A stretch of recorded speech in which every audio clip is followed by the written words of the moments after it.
Okay, so let's go ahead and finish up chapter 1. We had started that last time and we ended about here where we were talking about the financial reporting entity. And we say that the financial reporting entity consists of the primary government and organizations for which the primary government is financially accountable. And so I've done this drawing here for you so that you can see that we have the primary government, that's like the parent, and then the component unit is the entity for which the primary government is financially accountable, the component unit, just like the parent is financially accountable for their children. And so our question is, if we're a government, are we a primary government or are we a component unit? In order to be a primary government, we're going to have to meet certain criteria. And if we don't meet those criteria, then what are we? We are a component unit. You're one or the other, either primary government or component unit. And if you are a component unit, you will appear on the financial statements of a primary government. And we're going to look at an example in a minute, but it will be in a column that will be next to our governmental activities and our business type activities that we saw when we were talking about the government-wide statement of net position earlier, and we will have an additional column here now for our component units. Okay, but first let's just understand the criteria as to whether you have met, whether or not you're a primary government. If you haven't met those, what are you? You will be component unit. So let's just look at our criteria for being a primary government, our definition here, and you can see the highlighting in green here. State government is automatically a primary government. That's it. By the fact that you're a state, you don't have to look at any other criteria. You are a primary government. So, state of California, obviously primary government. State of Rhode Island, obviously a primary government. Doesn't matter the size of the government. Then we go over and we look at the next item here, general purpose governments. What are general purpose governments? General purpose governments have a general purpose, such as fire and police protection is considered a general purpose, and a city would carry those out, so they are considered a primary government. So any general purpose government, city or county, City of San Francisco, County of San Francisco, City of San Jose, County Santa Clara County. City of Hayward is a primary government. Alameda County is a primary government. So any general purpose government like a city or county automatically considered a primary government. Now, we get into this next item here, special purpose governments. Special purpose governments have a focused purpose, such as a school district. The focus there is education of students. And in order for a special purpose government like a school district to be considered a primary government, it has to meet all three of these criteria that you see here. And it has to have a separately elected governing board. It has to be legally separate and fiscally independent in order to be considered a primary government. And you can see the mnemonic that I wrote out here, SELF. In order to be a primary government, a special purpose government has to stand by itself, right? Separately elected, governing board, legally separate, and fiscally independent. And if they do not meet all three of these criteria, then they're not a primary government. What are they? They're a component unit. You have to be one or the other. You're either a primary government or a component unit. So you come over and take a look at the next slide, and you can see our primary government showing our governmental activities, our business type activities. Remember, our governmental activities are our general fund, special revenue fund, debt service fund, capital project fund, permanent fund. Remember, we said that we take the internal service fund and include it with the governmental activities at the government-wide level. Our business type activities are our enterprise funds. You can see I wrote the E out there for that. And then of course our fiduciary funds, even though we report those at the individual fund level, we do not report those at the government-wide level. So they're not shown here on this government-wide statement of net position, but we consolidate the other funds under these two headings. But then you come over and you can see I've circled component units, and I've written off to the side discrete presentation. in this column using discrete presentation, this government is showing those entities to which they are financially accountable. Those are obviously what? Special purpose governments that have not met the SELF criteria, have not met the criteria of having a separately elected governing board, being legally separate, and fiscally independent. And again, if you don't meet those three criteria, you're a component unit and you have to be included on the financial statements of the primary government to which you are related. And this is an example of discrete presentation. Now, this government in this example could have several component units, or a handful, or two or three, it doesn't matter, but they would all be rolled up under this column here called component unit, and that's an example of discrete presentation. Now, you go over to the next slide and we talk a little bit more about component units. And let's just jump down to number 2 here first, where we talk about discrete presentation. And we say discrete presentation is used when the criteria for blended presentation, which is what's above, are not met. But let's just see, discrete presentation displays component units in separate columns, and they tell us that most component units should use the discrete presentation. So discrete presentation is actually the default method of presenting our component units, and we saw that on the previous slide where we saw that there was that column there, and we wrote next to that column discrete presentation for our component units, and that's the default method of displaying your component units. Now, if we have met the criteria for blended, then we will not use discrete. Obviously, we'll use blended. And let's look at that criteria. The blended method is used when we meet any of the following. So this is why I wrote or in between those. The board of the component unit is substantially the same as that of the primary government, or the component unit serves the primary government exclusively or almost exclusively, or the component unit is not a separate legal entity. And if we meet any one of those criteria, then we will display our component unit using blended presentation. Now, I can't flip to an example where I show you what blended presentation looks like, because it would be sort of like trying to show you a milkshake and say, well, this part's the milk, this part's the ice cream. Can't do it, right?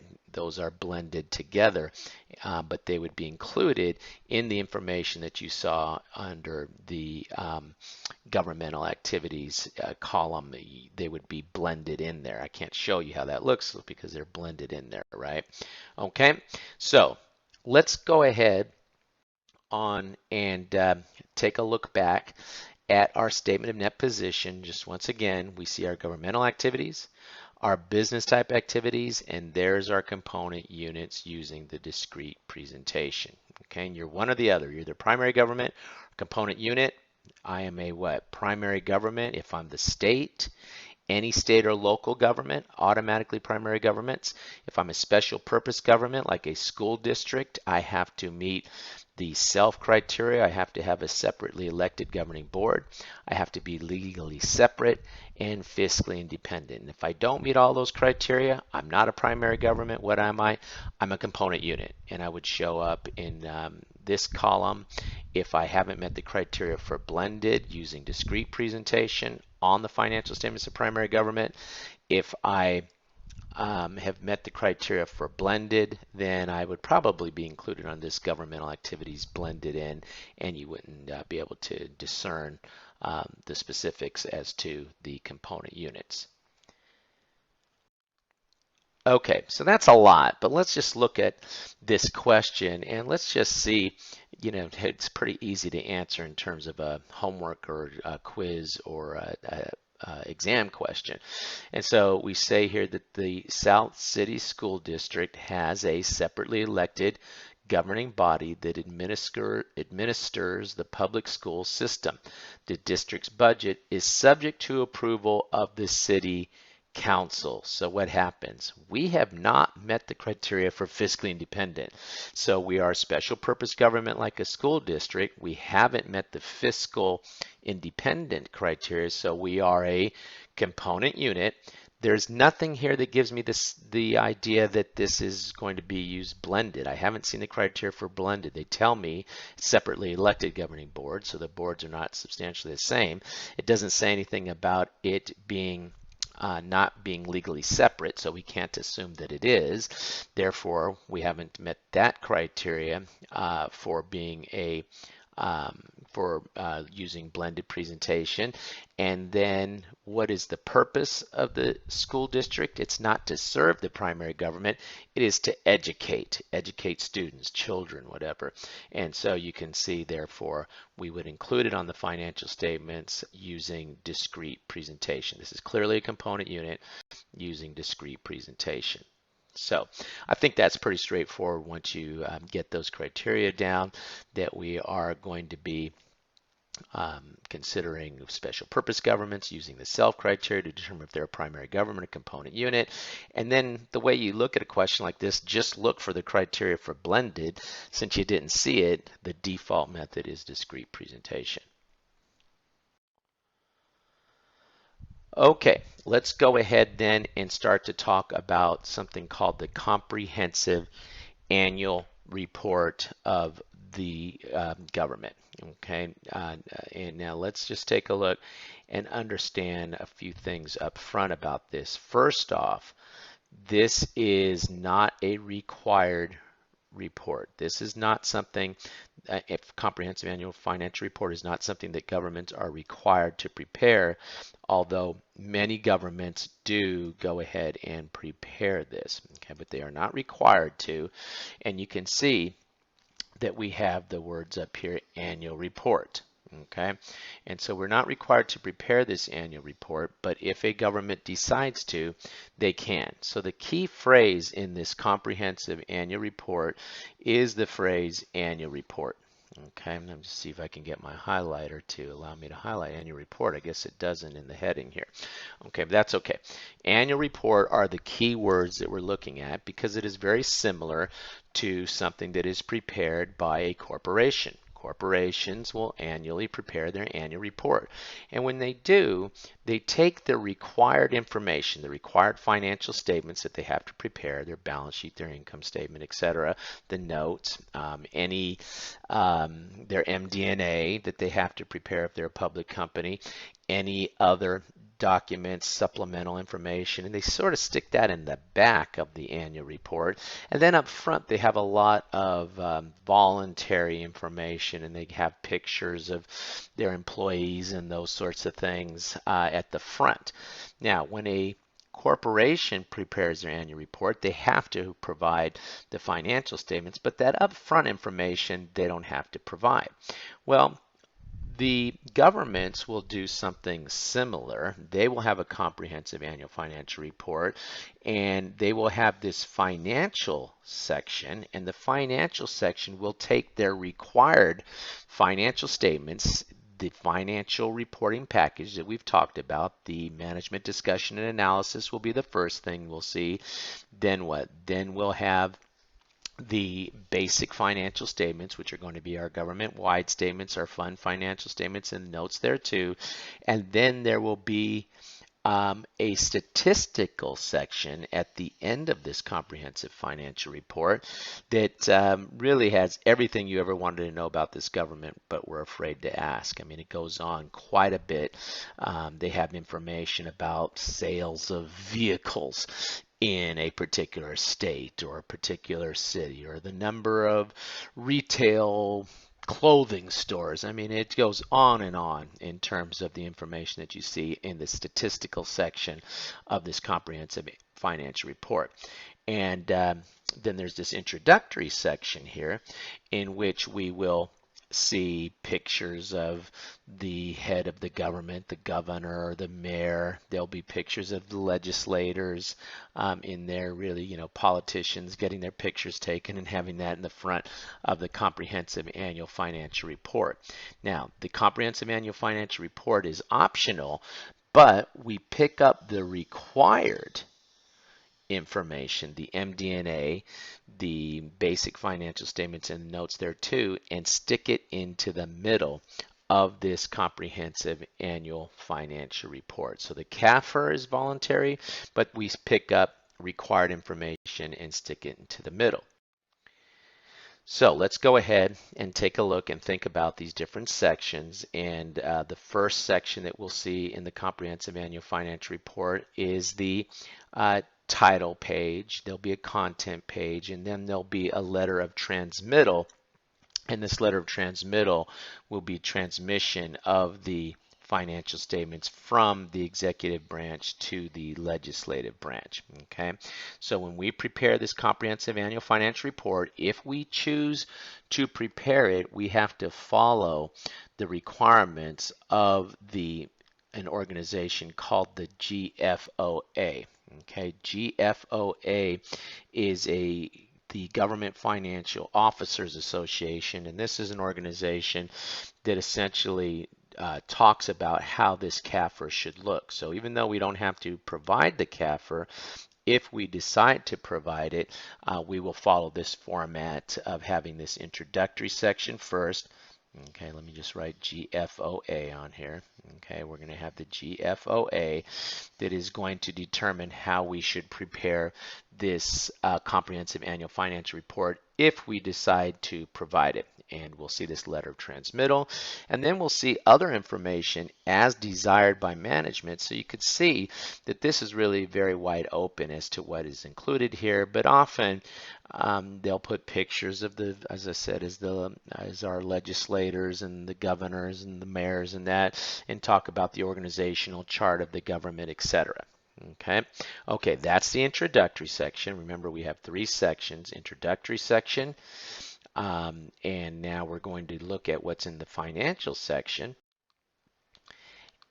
And that really should not be much of a surprise to you, because we've said that it is our basic GASB reporting model, which includes the MDNA, and that, remember, we said is required supplemental information.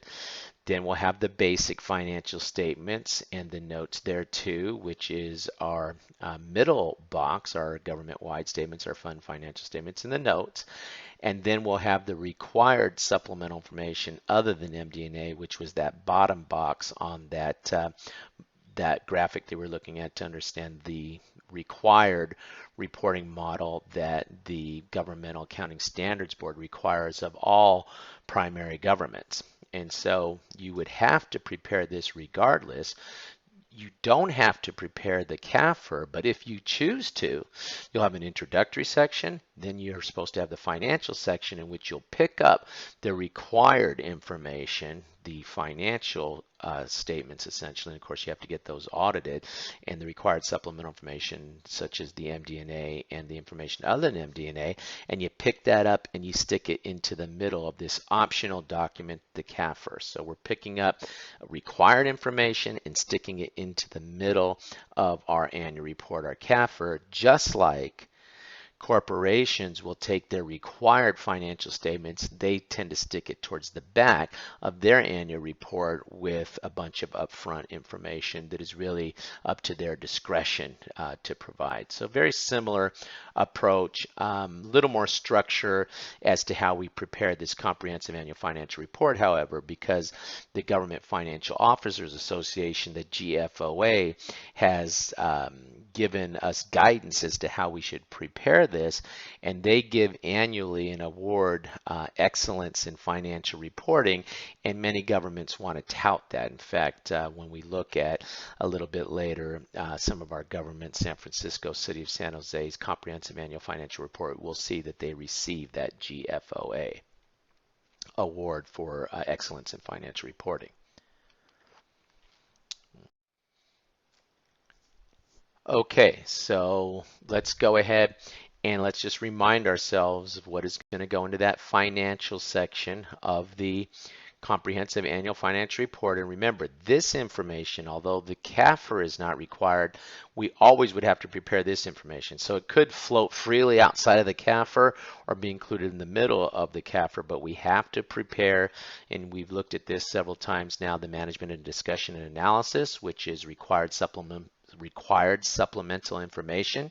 We have to prepare the government-wide statements, our statement of net position, our statement of activities, which we'll talk about in our next chapter in more detail, the fund financial statements, right? And that's going to be our governmental funds, our proprietary funds, and our fiduciary funds. We would include our governmental funds under the, when we consolidate from the fund level to the government-wide level, under the governmental activities column in the government-wide statements.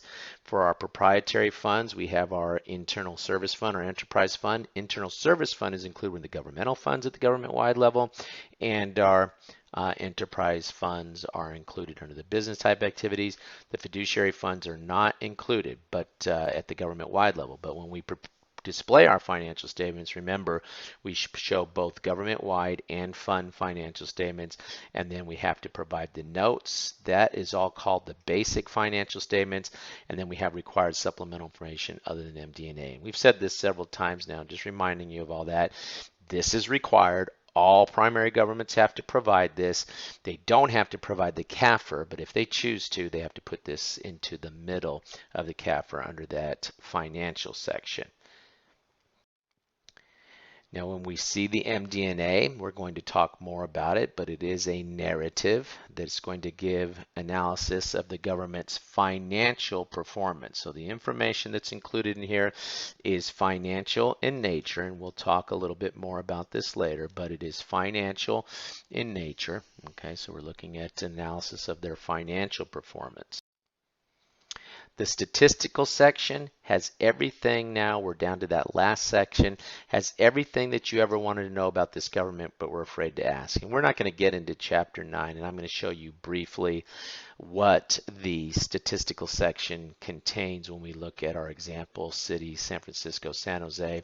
But it goes on and on, guys. It's a lot of information, socioeconomic information, okay, charts showing years and years of some of the sales of different types of product in the state. It's a lot of information that goes back in that statistical section, okay?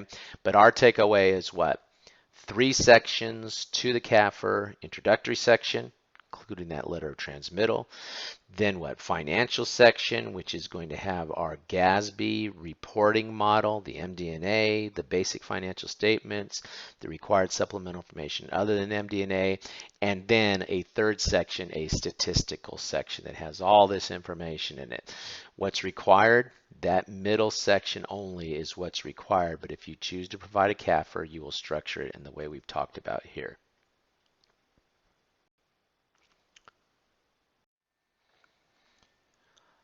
Okay, so let's go ahead and take a look at how a potential question might look for this. And so you can see here that they're asking us about the CAFR, and they're asking us specifically about the statistical section of the CAFR. Okay, and they want to know what would be included in the statistical section of the comprehensive annual financial report, or they're asking us which of the following statements is true. That means 3 of these are not true, only 1 is true. Okay, so let's just take a look, and we say that statistical tables may not cover more than 2 fiscal years. Guys, I've seen them go on for years. I've seen them still talking about information from the 90s in some of these statistical sections of the comprehensive annual financial report. So that's not true. It is not true that they may not include non-accounting information. We saw on the previous slide there that it was socioeconomic, you know, the number of sales of vehicles or something in the state of California that I seem to recall seeing back there in California's CAFR at one point in time is clearly non-accounting information. So that's not true. The statistical section is not part of the basic financial statements, Yes, that's the true statement, right? The what basic financial statements were up there, up in the an entirely different section from the statistical section. They were up there in the financial section. Okay. All right. So that wraps up chapter one, finishing off with this question asking us about the CAFR. And so we understood something really here now at the end of chapter one about um, the primary government and then this comprehensive annual financial report. So we're going to move on to chapter two now. And what we're going to do in chapter two is we are going to start to really dig in and start to understand some of the building blocks of our required reporting model, understand more about the MDNA, understand more about the government-wide statements, the fund financial statements, and we're going to understand something more about our individual funds that make up our fund financial statements and the nature of some of their activity. But we're going to take a good look at the financial statements really that are prepared at this point and really start to get accustomed to how they are structured. Okay, all right, so we'll see you in chapter 2.